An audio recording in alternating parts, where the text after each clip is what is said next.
हम लोग अभी डिजास्टर मैनेजमेंट के अध्याय में बात कर रहे हैं उन सारे डिजास्टर्स की और उन सारे डिजास्टर को मैनेज करने वाले उन सारे चीजों की जो कि एक मानव सभ्यता के लिए, एक मानव के लिए और अलग अलग जीव जंतुओं के लिए एक आपदा के तौर पर बनता है। और हम लोगों ने पिछले कुछ कक्षाओं में बात किया कि ये डिजास्टर होता क्या है, डिजास्टर मैनेजमेंट का अर्थ क्या होता है, आपदा और आपदा प्रबंधन के बारे में हम लोगों ने बात किया, जिसमें हम लोगों ने देखा अलग अलग आपदाओं को, चाहे वो भूकंप की बात हो, चाहे वो चक्रवात की बात हो, यानी कि अर्थक्वेक से लेकर वोल्केनो तक, और वोल्केनो के बाद हम लोगों ने पानी वाले बाढ़ को और बिना पानी वाले सुखाड़ को, यानी कि फ्लड और ड्रॉट को भी देखा, उस पर भी हम लोगों ने बात किया।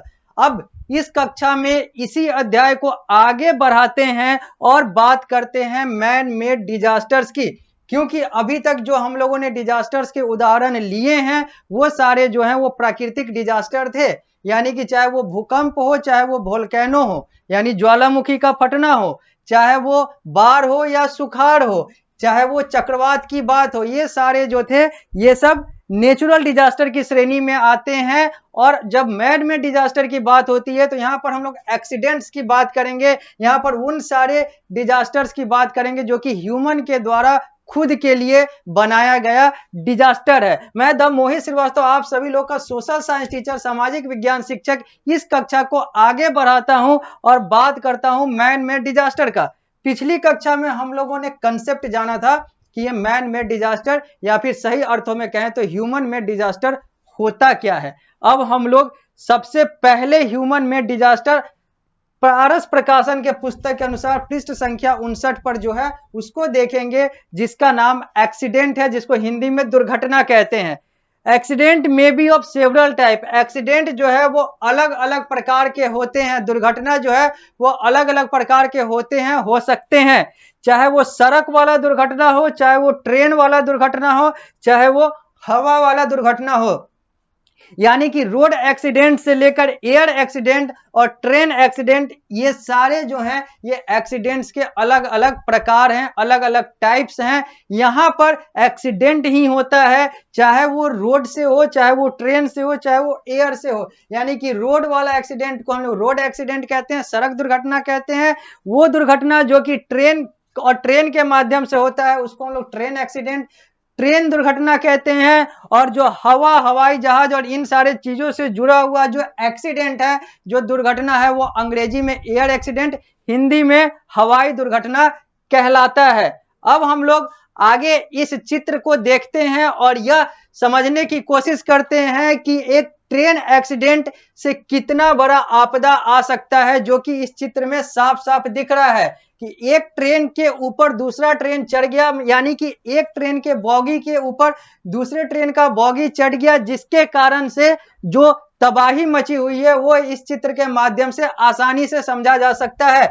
यानी कि एक ट्रेन एक्सीडेंट जो है वो किस तरीके से आपदा बन सकता है और बन चुका है इस जगह के लिए, वह इस चित्र में आसानी से समझा जा सकता है। यानी कि यहां पर इस कंसेप्ट को आसानी से समझा जा सकता है कि एक्सीडेंट जो है, चाहे वो ट्रेन एक्सीडेंट हो, चाहे वो रोड एक्सीडेंट हो, चाहे वो एयर एक्सीडेंट हो, चाहे वो कोई भी अन्य प्रकार का एक्सीडेंट हो, दुर्घटना हो, वह आपदा लेकर आता है, बड़े स्तर पे जान और माल दोनों की हानि लेकर आता है और लेकर चला जाता है।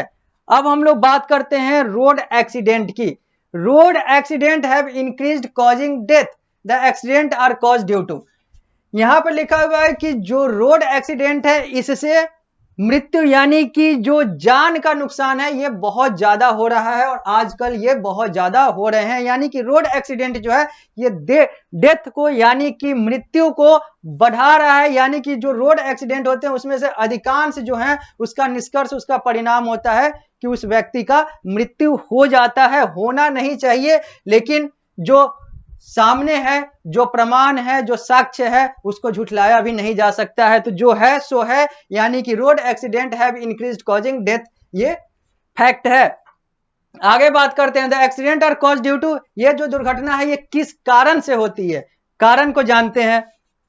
To ignore the traffic road instruction, जब हम लोग ट्रैफिक रोड इंस्ट्रक्शन यानी कि सड़क से जुड़े हुए और वाहन को चलाने से जुड़े हुए कानून को और सड़क पर चलने वाले कानून को न मानते हुए जब उसको नजरअंदाज करते हैं तो ये चीजें होती हैं। Too much vehicle on the road, सड़क पर इतना ना ज्यादा वाहन हो चुका है कि वो एक्सीडेंट का कारण बन जाता है। एक कार में एक इंसान बैठकर एक जगह से दूसरे जगह जा रहा है, ऐसे ही अगर 10 कार है और वही अगर पब्लिक ट्रांसपोर्ट में ये लोग जाएंगे तो एक पब्लिक ट्रांसपोर्ट कम से कम 10-20 कारों को बचा ले जाता है।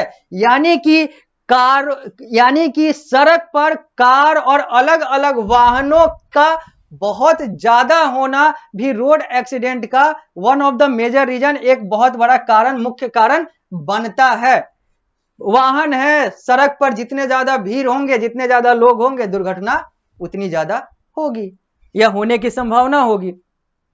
ग्रोइंग पॉपुलेशन प्रेशर, अब व्हीकल अगर ज्यादा है सड़क पे तो उसका कहीं ना कहीं कॉज दिखता है कि पॉपुलेशन ज्यादा है, यानी कि जनसंख्या ज्यादा है, तो अगला पॉइंट वही कह रहा है कि पॉपुलेशन ज्यादा होगा तो रोड एक्सीडेंट होंगे या होने के कारण बनेंगे। Insufficient road network and over crowded route, road network जो है, जो हमारा सड़क का जो जाल है, यानी कि जो सड़कें हैं वो इनसफिशिएंट, अपर्याप्त है, उतना नहीं है, और जो है भी वो ओवर क्राउडेड है, यानी कि वहां पर बहुत ज्यादा भीड़ है, बहुत ज्यादा रश है, बहुत ज्यादा वाहन है।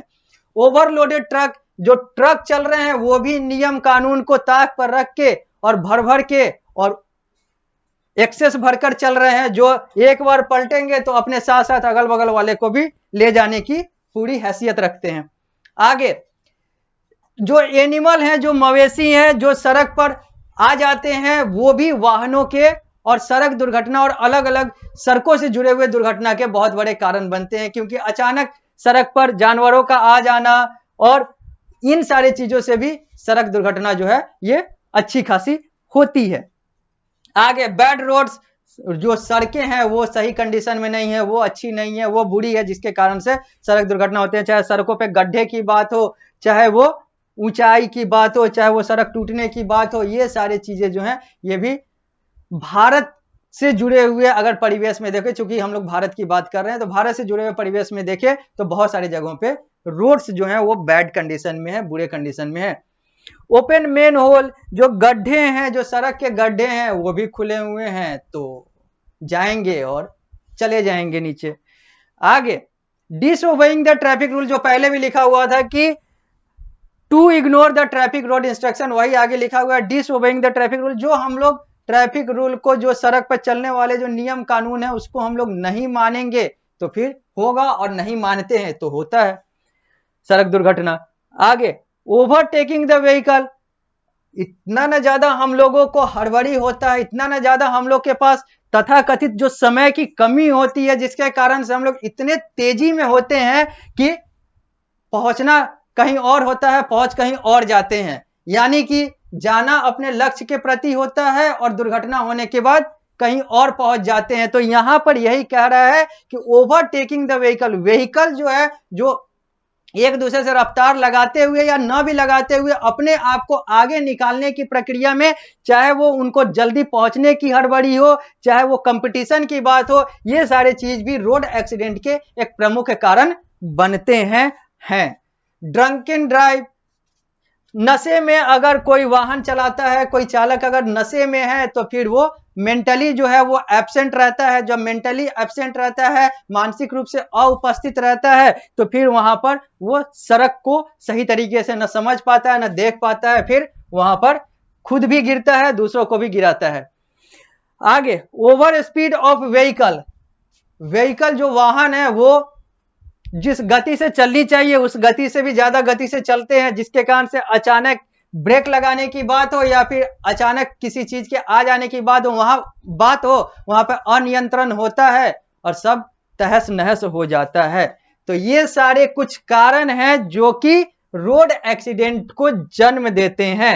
आगे अब बात करते हैं सेफ्टी प्रिकॉशन की, क्या क्या वो सारी चीजें ली जाए, वो सारा प्रिकॉशन लिया जाए जिससे सेफ्टी हो सके, सुरक्षा हो सके, बचाव हो सके इस रोड एक्सीडेंट वाले आपदा से। तो प्रिकॉशन का मतलब है कि पहले से ही हम अपने आप को कैसे सचेत रखें। तो safety precaution require at the early stage that is at school level. School level पे ही हम लोगों को इन सारे सेफ्टी प्रिकॉशन के बारे में जानना चाहिए। Safety precaution require at the early stage, ठीक है। तो जैसे यहां पर है कि अवॉइड ड्रंकिंग ड्राइव, दारू पीकर, नशे में, शराब पीकर गाड़ी न चलाएं। जो जो कारण थे उसी सबको बचा लेंगे तो वो हमारा प्रिकॉशन हो जाएगा। अगर हम वो करेंगे ही नहीं, ओवरटेक करेंगे ही नहीं, तो हम बच जाएंगे। ड्रिंक करेंगे ही नहीं तो हमारा जो दुर्घटना का जो संभावना है वो कम हो जाएगा। कारण तो और भी हैं, सिर्फ ड्रिंकिंग से ही रोड एक्सीडेंट नहीं होते, लेकिन ड्रिंकिंग वाला जो कारण है, यानी कि जो नशे वाला कारण है, वो जो है जो रोड एक्सीडेंट है उसको काफी हद तक बचाता है। तो अवॉइड ड्रंकन ड्राइविंग, नशे में गाड़ी ना चलाएं। डू नॉट यूज मोबाइल और ईयर प्लग व्हाइल ड्राइविंग और वॉकिंग ऑन द रोड। चाहे सड़क पर चल रहे हो, चाहे सड़क पर वाहन चला रहे हो, उस समय मोबाइल और ईयरफोन वगैरह का प्रयोग न करें। Do not run on the road, सड़क पर न दौड़ें। B familiar and follow the road signal. Road signal जो यातायात के जो नियम हैं, इन सारे चीजों को माने, इन सारे चीजों का पालन करें। Use zebra crossing to cross the road. जो सड़क पर जो जेब्रा क्रॉसिंग यानी कि जो सड़क पार करने वाले जो सिग्नल बने हुए होते हैं, यानी कि जो सड़क पर पीली और अलग अलग टाइप की जो लाइनें बनी हुई होती है, जहां पर उसको जेब्रा क्रॉसिंग कहते हैं, जहां पर सड़क को पार करने की अनुमति होती है सड़क कानून के अनुसार, उन सारे चीजों को का पालन करें। ये नहीं कि कहीं पर बीच से इस तरफ से उस तरफ निकल जाए, गाड़ी आएगी तो फिर दुनिया से निकल जाएंगे। Student should have driving licence. जो स्टूडेंट है यानी कि जो भी 18 वर्ष से ऊपर के हैं, उन्हें ड्राइविंग लाइसेंस यानी वाहन चलाने की का लाइसेंस होना चाहिए। School authority to be strict to get follow the road safety measure like use of helmet and speed within control. अब यहां पर बात वही है, चूंकि स्कूल की बात करें तो स्कूल के प्रशासन को यह भी ध्यान में रखना चाहिए और सभी को यह ध्यान में रखना चाहिए कि हेलमेट लगाकर गाड़ी चलाएं। अगर टू व्हीलर चला रहे हैं तो फोर व्हीलर में हेलमेट की जरूरत नहीं होती है। जब फोर व्हीलर की बात आती है तो वहां पर एयर बैग की बात हो चाहे सीट बेल्ट की बात हो, इन सारे चीजों को हम लोग को फॉलो करना चाहिए और स्पीड को यानी कि वाहन के स्पीड को नियंत्रण में रखना चाहिए, कंट्रोल में रखना चाहिए, जिससे रोड एक्सीडेंट को बचाया जा सकता है। अब हम लोग पृष्ठ संख्या 60 पर आ चुके हैं और अब हम लोग बात करेंगे ट्रेन एक्सीडेंट का। नाम से ही क्लियर है, ट्रेन एक्सीडेंट यानी कि वो एक्सीडेंट जो ट्रेन से जुड़ा हुआ है। जब सड़क दुर्घटना में रोड एक्सीडेंट की बात अगर करते हैं तो ट्रेन दुर्घटना में हम लोग ट्रेन एक्सीडेंट की बात करेंगे, यानी कि ट्रेन दुर्घटना को अंग्रेजी में ट्रेन एक्सीडेंट कहते हैं, सड़क दुर्घटना को अंग्रेजी में रोड एक्सीडेंट कहते हैं। और यहां पर हम लोग अब ट्रेन एक्सीडेंट की बात करते हैं, यानी कि उन दुर्घटनाओं की बात करेंगे जो कि ट्रेन से जुड़ा हुआ है, जिनका लेना देना ट्रेन से है। आगे, इंडिया है the 4th largest railway network in the world. पूरे संसार में भारत जो है चौथा सबसे बड़ा रेल नेटवर्क यानी कि चौथा सबसे बड़ा रेल परिचालन वाला देश है। यानी कि सबसे बड़ा नेटवर्क दुनिया में अगर बात करें तो भारत उस कैटेगरी में, उस क्रम में चौथे नंबर पे आता है रेल में। Railway is the significant means of transport which play a very important role in the economic development of a nation. Railway जो है किसी भी देश के अर्थव्यवस्था, भारत की बात करें तो भारत के अर्थव्यवस्था के लिए एक अहम भूमिका निभाता है यातायात से जुड़े हुए चीजों में, पहलुओं में। Beside it integrated the people of different part of the India. इसके अलावा अगर ये सारी चीजें अर्थव्यवस्था की बात को अगर साइड में भी रख दें, एक तरफ भी रख दे, तो ये लोगों को भी जोड़ने का कार्य करता है, एक जगह से दूसरे जगह लोगों को पहुंचाता है, जिससे लोग आपस में जुड़ते हैं, इंटीग्रेट होते हैं। अंग्रेजी में इंटीग्रेट होते हैं, हिंदी में जुड़ते हैं। Cause of railway accident. अब हम लोग बात करेंगे कि ये जो रेलवे एक्सीडेंट होता है, रेल दुर्घटना होता है, इसके कारण क्या क्या है। तो to disobey the traffic signal. फिर यहीं पर वही बात आ गई कि जो रेलवे के ट्रैफिक से जुड़ा हुआ जो कानून है उसको अगर हम लोग डिसओबे करते हैं, अनुपालन नहीं करते हैं, तो रेल दुर्घटना होगा। नेग्लिजेंस ऑफ द स्टाफ, जो रेल स्टाफ है उनका अगर किसी भी चीज को नजरअंदाज करते हैं तो वहां पर रेल दुर्घटना जन्म ले सकता है, लेता है। टेररिस्ट एंड नक्सलाइट एक्टिविटीज, जो आतंकवादी हैं और जो नक्सली हैं वो भी रेल दुर्घटना को जन्म देते हैं। हम लोग समझेंगे कि आतंकवादी कौन होते हैं और नक्सली कौन होते हैं जब हम लोग इसको समझेंगे, क्योंकि यह अपने आप में एक बहुत बड़ा टॉपिक है। हम लोग ये भी देखेंगे कि नक्सली और आतंकवादी यानी कि नक्सलाइट और टेररिस्ट में क्या अंतर होता है, ये हम लोग जब पढ़ना होगा तब देखेंगे। यहां पर बस इतना समझ लेते हैं कि ये दोनों जो है ये एक समाज के लिए घातक होते हैं, समाज के लिए नकारात्मक होते हैं, और ये दोनों एक्टिविटी यानी कि इन दोनों के द्वारा करा हुआ कृत्य भी रेलवे के माध्यम से लोगों को नुकसान पहुंचाता है। क्योंकि ये रेलवे यानी कि ट्रेन वगैरह पे अगर टेररिस्ट अटैक हो जाता है, आतंकवादी हमला हो जाता है, या नक्सली का अटैक हो जाता है, नक्सलाइट का अटैक हो जाता है, हमला हो जाता है, तो वह जो है रेल एक्सीडेंट का एक कारण बनता है। आगे, lack of proper maintenance of track, जो रेल ट्रैक है, जो पटरियां हैं, वो सही तरीके से उसको मेंटेन नहीं करा जाना भी एक बहुत बड़ा कारण बनता है रेलवे एक्सीडेंट का। कहीं पर जो ट्रैक है वो सही तरीके से कसा हुआ नहीं है, तो कहीं पर कुछ प्रॉब्लम है, कहीं पर कुछ प्रॉब्लम है, उसको सही तरीके से चेक नहीं करना, मेंटेनेंस नहीं करना, उसका सही तरीके से मेंटेन नहीं करने के कारण से भी रेल दुर्घटना होती है। और डीरेलमेंट ऑफ ट्रेन, वही बात आ गई कि जो ट्रेन है जब पटरी से उतर जाती है तो वो रेल दुर्घटना का कारण बनती है, बनता है। तो ये कुछ कॉजेज थे जो कि रेल एक्सीडेंट के थे, जो कि रेल एक्सीडेंट को जन्म देने वाले कुछ कारण हम लोगों ने यहां पर डिस्कस किया। अब हम लोग आते हैं सेफ्टी टिप्स पे। अब यहां पर कैसे अपने आप को बचाया जाए। रोड एक्सीडेंट में हम लोगों ने देखा था प्रिकॉशंस, अब यहां पर हम लोग सेफ्टी टिप्स देखते हैं, यानी कि प्रिकॉशंस देखते हैं कि बचा कैसे जाए इस रेल एक्सीडेंट से। Do not smoke inside the train, train के अंदर स्मोक ना करें, यानी कि धूम्रपान ना करें, सिगरेट बीड़ी वगैरह ना पिए। आगे, डू नॉट बोर्ड अप और board down from the train while moving, जब ट्रेन चल रही है उस समय ना तो ट्रेन में चढ़ें और ना तो ट्रेन से उतरें।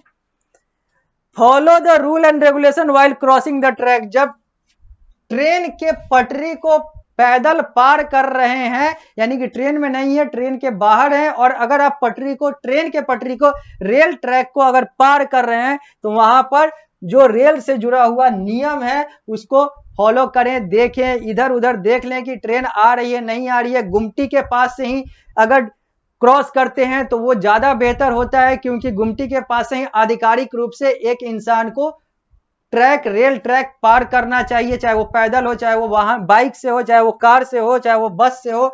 लेकिन देखा जाता है कि पैदल तो पैदल, यहां पर लोग बाइक और साइकिल को भी बीच से ही उठाकर रेल ट्रैक जो है वो पार कर जाते हैं। तो ये सारी चीजें नहीं होनी चाहिए, क्योंकि ये सब चीज जो है वो रेल दुर्घटना को जन्म देता है। तो सेफ्टी टिप्स में हम लोगों ने देखा कि कैसे रेल दुर्घटना से बचा जाए, बचाव किया जाए। जब हम लोग अगले लेक्चर में आएंगे तो हम लोग बात करेंगे, अगली कक्षा में हम लोग बात करेंगे एयर एक्सीडेंट की, और उसके आगे की इस लेक्चर में, इस कक्षा में हम लोग इस को यहीं तक रखते हैं। जब अगली कक्षा में आएंगे तो हम लोग इस अध्याय को यानी कि डिजास्टर मैनेजमेंट को आगे बढ़ाएंगे।